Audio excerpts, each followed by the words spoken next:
अच्छा जी, last class के according हम लोगों ने देखा था कि भाई अकाउंटिंग होती क्या है, अकाउंटिंग हम करते किस तरह है, अकाउंटिंग की मीनिंग क्या है, what is in accounting. Accounting भाई है एक आर्ट जिसके थ्रू हम क्लासीफाई करते हैं सिचुएशंस को, रिकॉर्ड करते हैं, ट्रांजैक्शंस को समराइज करते हैं, हमारे ट्रांजैक्शंस को, हमारे बिजनेस एक्टिविटीज़ को। अब भाई बिजनेस है क्या?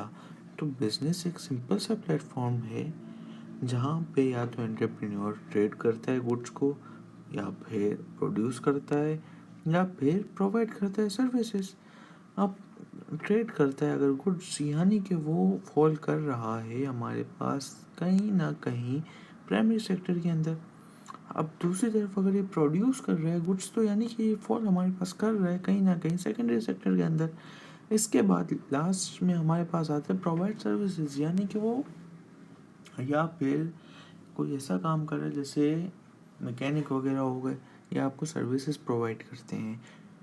इसके अलावा आपके पास हो गए बार्बर वगैरह हो गए, फूड इंडस्ट्रीज वगैरह हो गए हमारे पास, ये आपको सारे सर्विसेज प्रोवाइड करते हैं। इनका मेन एम होता है भाई सिर्फ जनरेट करना मनी, उनका मेन एम है सिर्फ जनरेट करना revenue.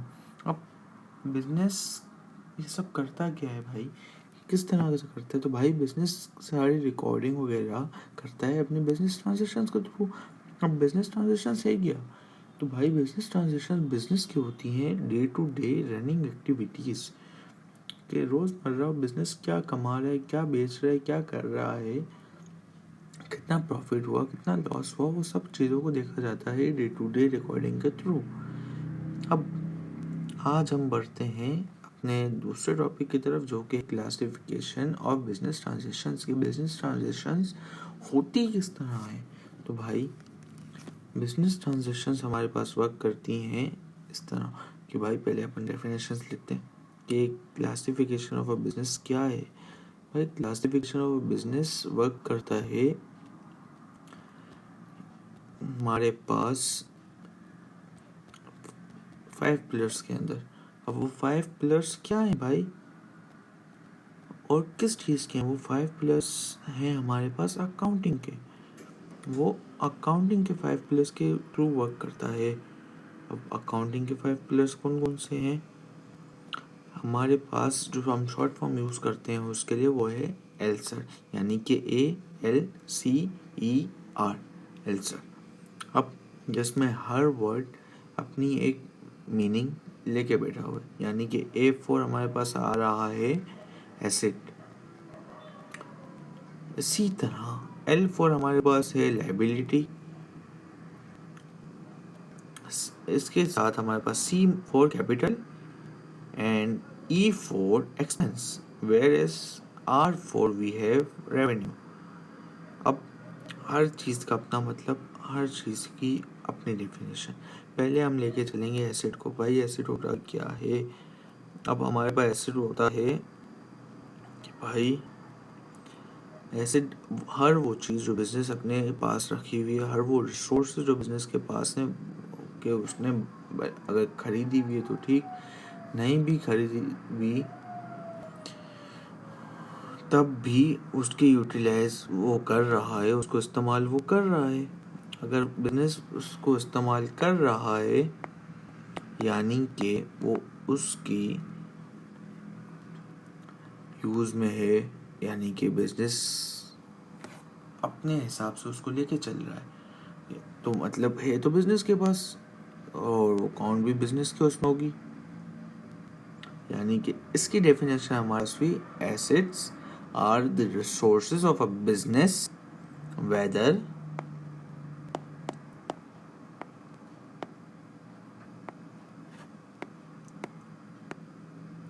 owned or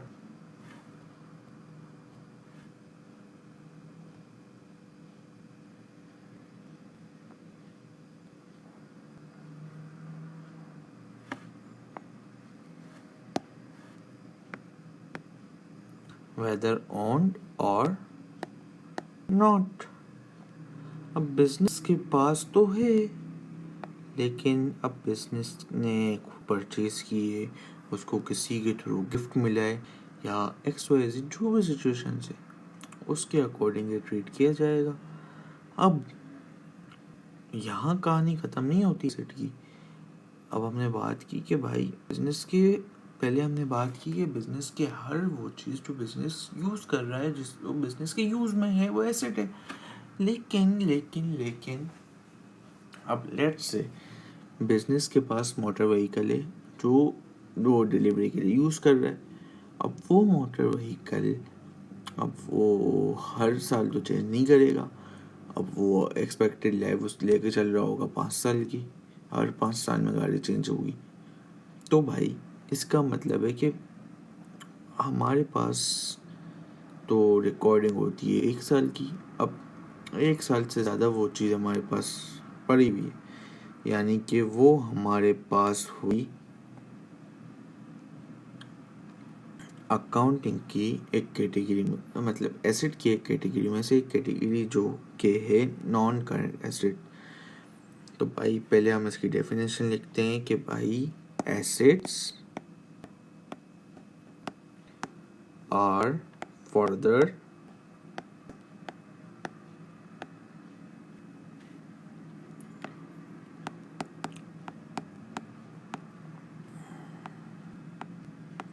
divided into two categories। अब वो कैटेगरीज कौन सी हैं? तो भाई सबसे पहली कैटेगरी हमारे पास आती है नॉन करंट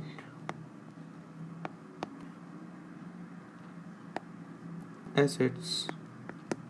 अब नॉन करंट एसेट्स क्या है भाई? तो भाई देखो, नॉन करंट एसेट्स का दूसरा नाम हुए हमारे पास जो है वो है फिक्स एसेट्स। जिस अब होते क्या हैं ये? तो भाई ये होते हैं are all those assets which remains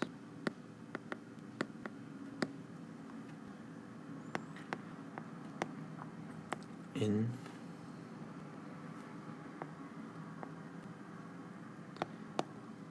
the business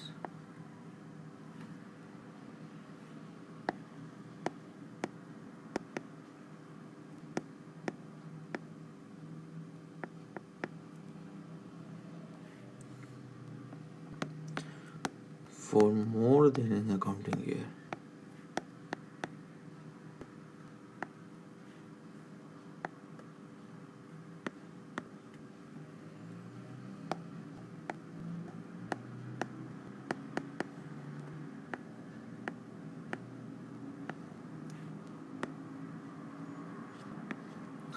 हर वो चीज़ जो बिजनेस के पास 1 साल से ज़्यादा है, यानी कि एक अकाउंटिंग ईयर से ज़्यादा है, वो नॉन करंट एसेट्स कहलाएगी। जिसके अंदर हमारे पास मोटर व्हीकल आ गया, बिजनेस के लैंड एंड बिल्डिंग आ गया, फिक्सचर्स एंड फिटिंग आ गया, प्लांट और मशीनरी आ गया, XYZ कुछ भी है वो नॉन करंट एसेट्स कहलाएगा। इसी तरह हमारे पास दूसरी जो टाइप है वो करंट एसेट्स की है।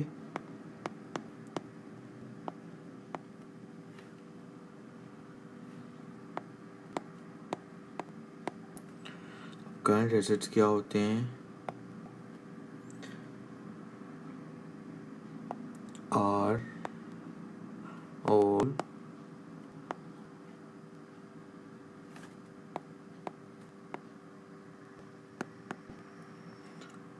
assets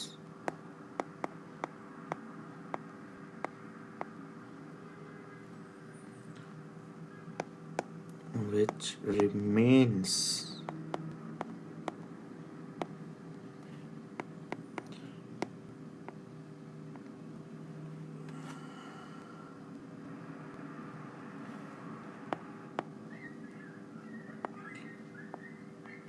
in the business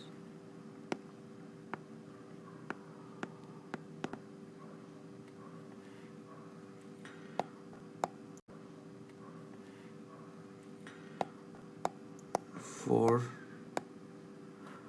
less than an accounting year.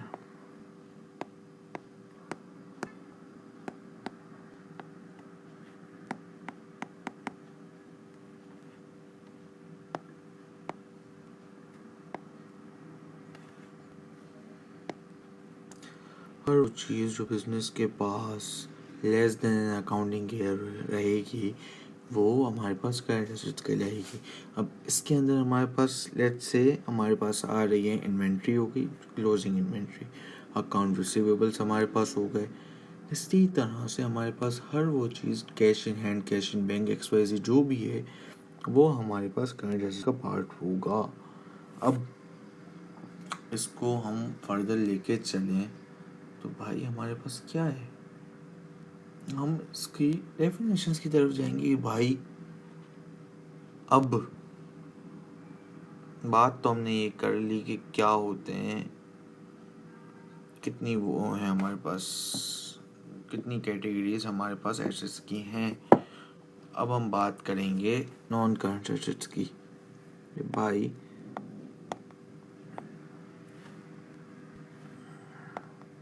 Non current assets होते क्या हैं?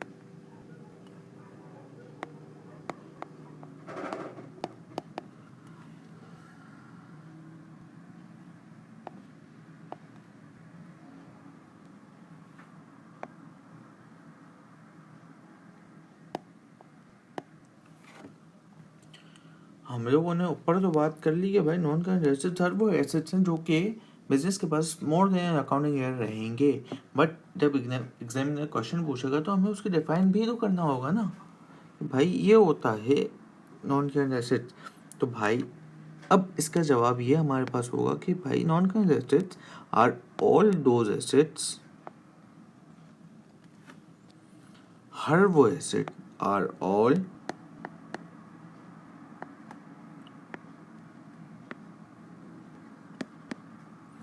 those assets which are used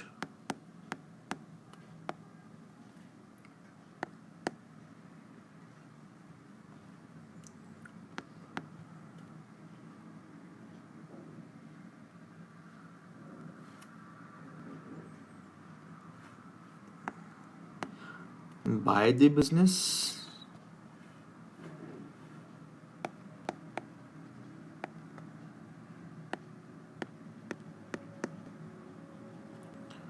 or in the business.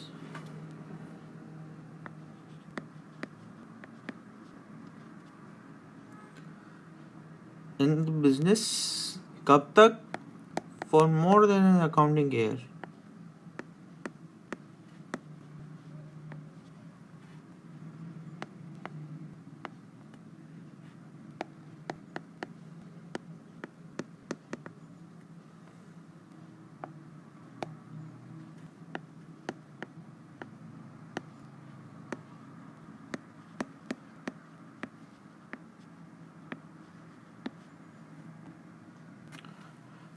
अब इसकी एग्जाम्पल अगर अपन आए तो भाई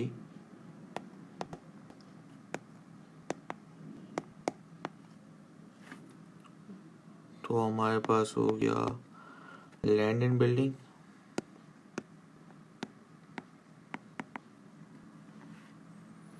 इसके अलावा हमारे पास हो गया मोटर व्हीकल, इसके अलावा हमारे पास हो गया फिक्सचर्स एंड फिटिंग,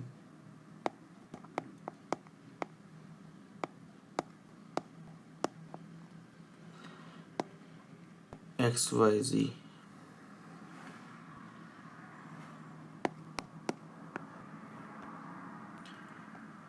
अब दूसरी तरफ आते हैं हमारे पास करंट एसेट्स।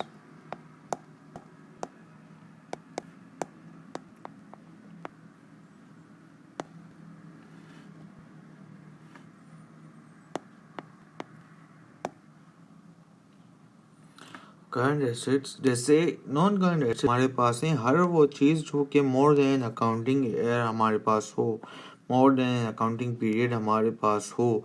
तो हमने ऊपर भी बात की थी कि हर वो चीज़ जो लेस देन अकाउंटिंग पीरियड हमारे पास होगी वो करंट एसेट्स कहलाएगी।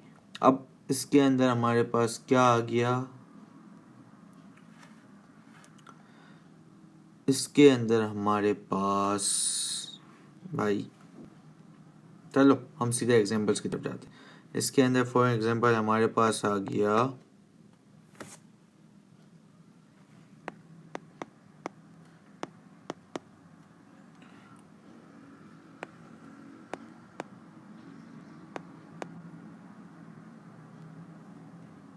हमारे पास इसके अंदर आ गया बैंक, इन्वेंट्री,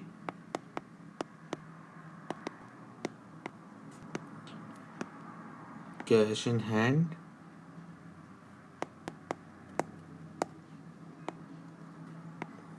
या फिर अकाउंट रिसीवेबल्स।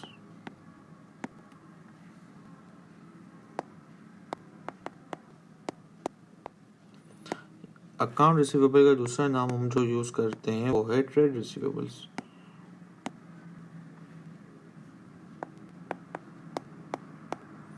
या फिर मोस्ट इंपोर्टेंट प्रीपेड एक्सपेंस।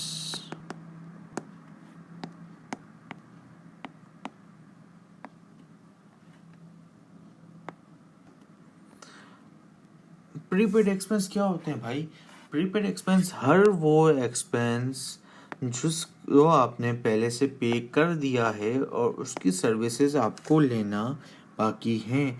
यानी कि फॉर एग्जांपल हम इंटरनेट वाले को मंथ के स्टार्ट में एक एक्स अमाउंट पे करते हैं। क्यों पे करते हैं? कि भाई हम पूरा महीना उसकी रिसोर्सेज, उसकी जो सर्विस है वो हम इस्तेमाल करेंगे। इसी तरह हमने फॉर एन एग्जांपल किसी क्लब की मेंबरशिप ली हुई है, उसकी मेंबरशिप फी हम लोग at the start of the month पे करते हैं। क्यों पे करते हैं? या फिर अगर एयर है तो स्टार्ट ऑफ द ईयर पे की जाती है। क्यों पे की जाती है भाई? ताकि आप पूरा साल विदाउट एनी टेंशन उनकी सर्विसेज एंजॉय कर सकें। इसलिए आपके लेकिन आप रिकॉर्ड करोगे उसको एज ए प्रीपेड एक्सपेंस। आपका एक्सपेंस दिया हुआ है, आपने पहले पे कर दिया है, बस अब आपको सर्विसेज लेना बाकी हैं, इसलिए ये अब रिकॉर्ड किया जाएगा एज अ प्रीपेड एक्सपेंस। अब फर्दर अकाउंटिंग के अंदर हमारे पास क्या है, तो भाई अब हमारे पास आता है कि how to treat accounting pillars.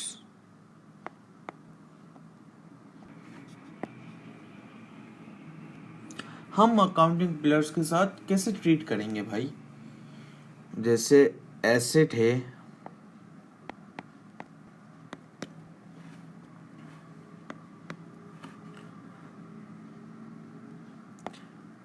Capital है,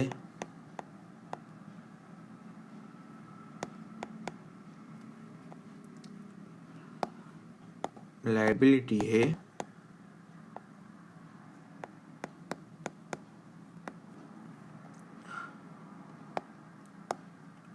एक्सपेंस है, या फिर हमारे पास रेवेन्यू है। इसको हम कैसे रिकॉर्ड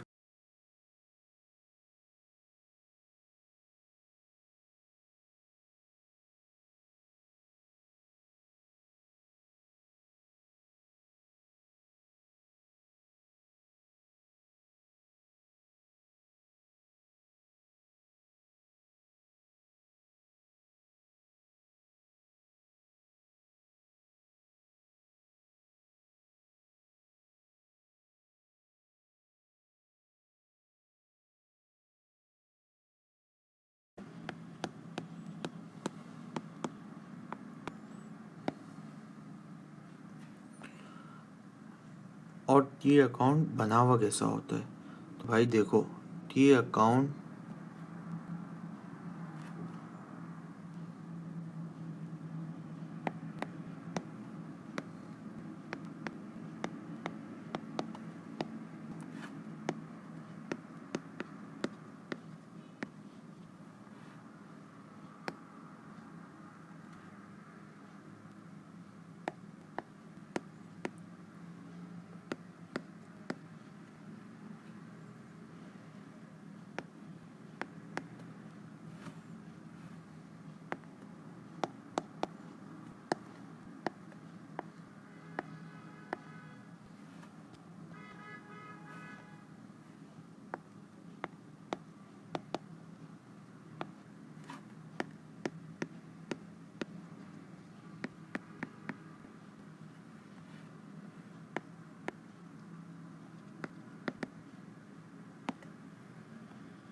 टी अकाउंट क्या है भाई? ये एक फॉर्मल वे है जिसके थ्रू हम सारी बिजनेस ट्रांजैक्शंस को रिकॉर्ड करते हैं सेपरेटली।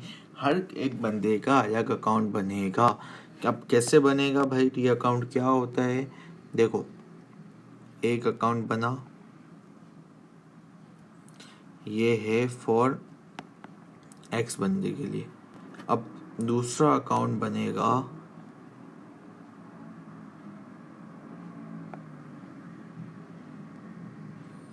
वाई के लिए, अलग अकाउंट बनेगा। इसी तरह जी के लिए अलग अकाउंट बनेगा। अब डिपेंड करता है कि भाई आप ट्रीट किस तरह कर रहे हो, लेकिन टी अकाउंट के अंदर डेबिट साइड यहाँ होती है, क्रेडिट साइड यहाँ होती है। डिपेंड करता है कौन सी चीज़ कहाँ जाएगी। तो भाई देखो, जब हम बात करेंगे एसेट की, एक्सपेंस की या फिर रेवेन्यू की, इन तीन चीज़ों में से किसी भी चीज़ की बात होगी, एसेट, एक्सपेंस, रेवेन्यू, इन तीन चीज़ में से किसी भी चीज़ की बात होगी, अगर ये बढ़ेगी तो ये जाएगी डेबिट साइड पे एट एनी कॉस्ट। अगर ये बढ़ती है तो ये जाएगी डेबिट साइड पे, वेयर एज अगर ये कम हो रही है तो ये जाएगी क्रेडिट साइड पे। यही तीन चीज़ें। और बाकी कैपिटल और लाइबिलिटी अगर बढ़ती है तो ये जाती है क्रेडिट साइड पे। जब कैपिटल बढ़ेगा क्रेडिट साइड पे जाएगा, और जहाँ लाइबिलिटी बढ़ेगी वो क्रेडिट साइड पे जाएगी। ये बात अपने ज़हन नशीन कर लें। अब आगे फर्दर हमारे पास क्या है?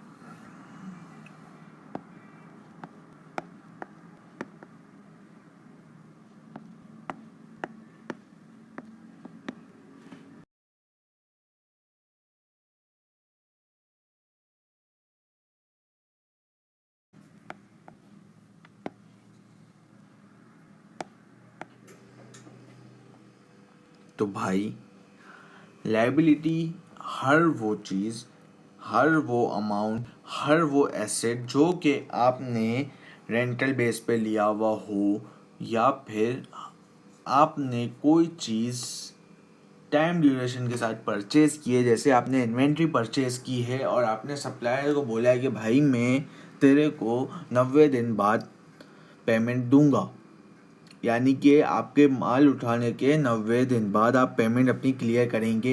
ये जो पेमेंट है ये 90 दिन की, ये आपके लिए लाइबिलिटी है। अब इसको हम डिफाइन किस तरह करेंगे भाई? तो भाई आर ऑल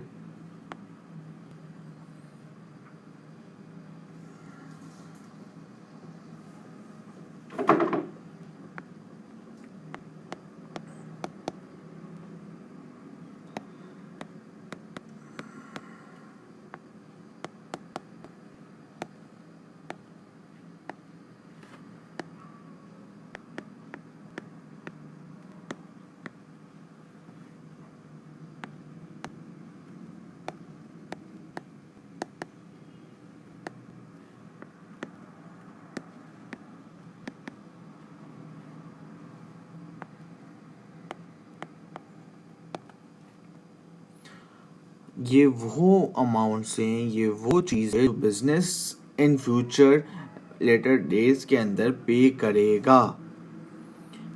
अब डिपेंड करता है कि भाई उसकी लाइबिलिटी ड्यूरेशन की है। जैसा ट्रीटमेंट हम एसेट के साथ करते थे कि भाई हमारे पास दो टाइप होती थी, दो कैटेगरी होती थी एसेट की, करंट एसेट और नॉन करंट एसेट्स। इसी तरह हमारे पास लाइबिलिटी भी दो तरह की कैटेगरी में डिवाइडेड होती है, यानी कि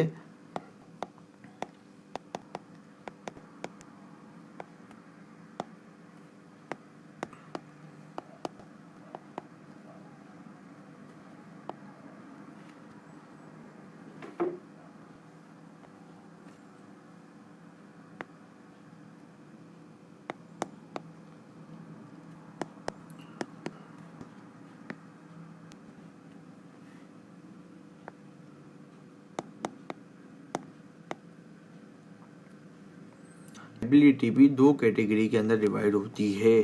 पहली कैटेगरी क्या हुई?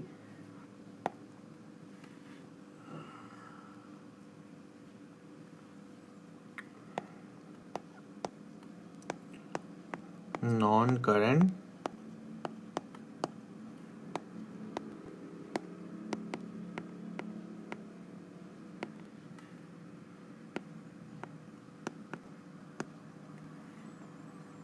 और दूसरी हमारे पास हुई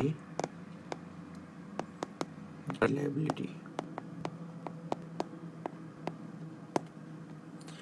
दो कैटेगरी है हमारे पास, एक है नॉन करंट लाइबिलिटी, एक है करंट लाइबिलिटी। अब इन दोनों को हमें ट्रीट किस तरह करना है, ये मेन है। हमें इसको किस तरह लेके चलना है। तो भाई पहले तो ये समझ लो कि करंट लाइबिलिटी और नॉन करंट लाइबिलिटी क्या है।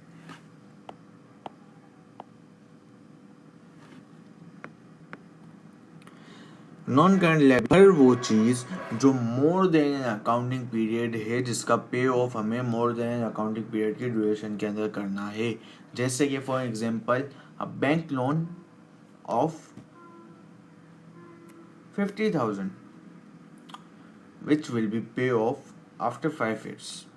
ये हमारे पास 5 साल बाद 50,000 जो कि बिजनेस पे करेगा, ये हमारे पास नॉन करंट लाइबिलिटी हुआ, क्योंकि इसकी ड्यूरेशन एक अकाउंटिंग पीरियड जो कि 12 महीने का होता है, यानी 1 साल का होता है, उससे ज़्यादा है। तो भाई अब हम रिकॉर्ड किस तरह करेंगे, इसको करेंगे किस तरह? तो भाई are all those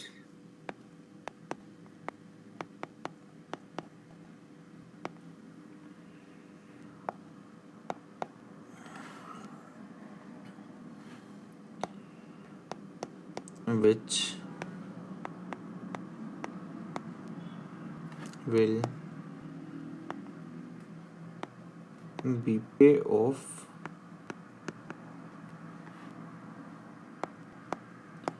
in more than an accounting period।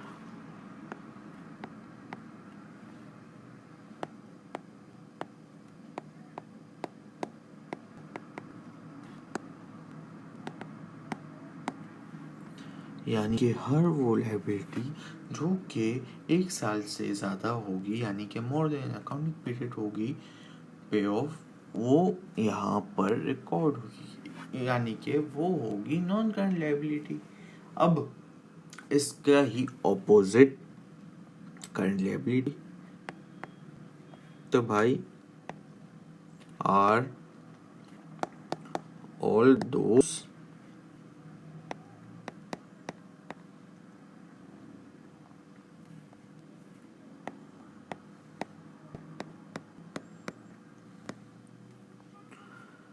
liability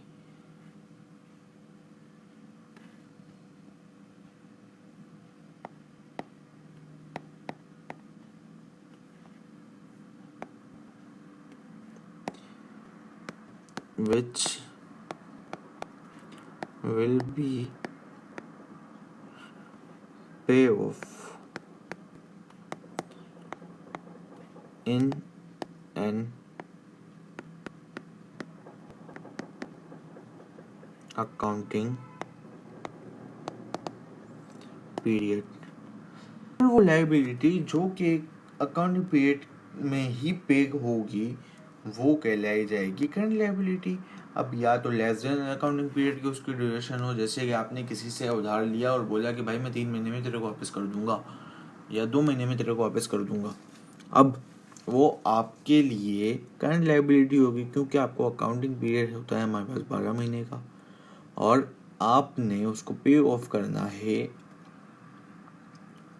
2 महीने बाद, यानी कि आपने अकाउंटिंग पीरियड के अंदर अंदर ही उसको पे ऑफ किया, तो ये आपके लिए होगी करंट लायबिलिटी। अब इसकी एग्जांपल्स हमारे पास फॉर एग्जांपल आ गई,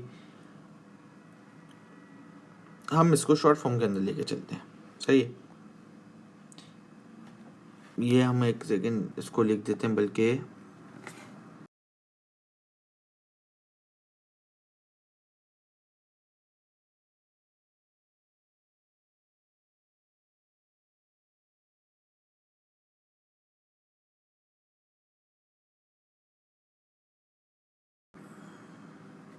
इसको हम दे देते नंबर 1, इसको हम दे देते नंबर 2।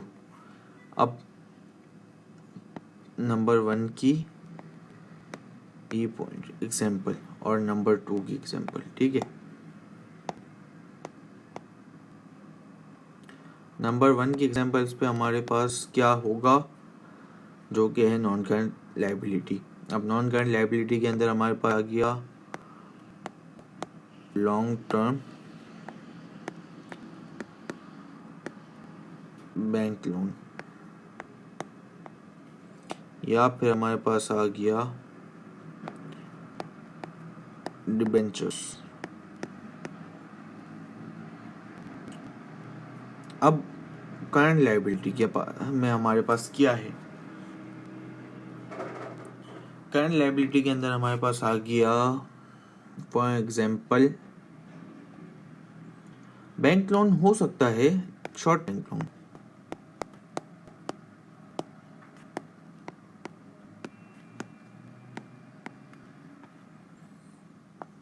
इसके अलावा हमारे पास आ गया ट्रेड पेबल्स,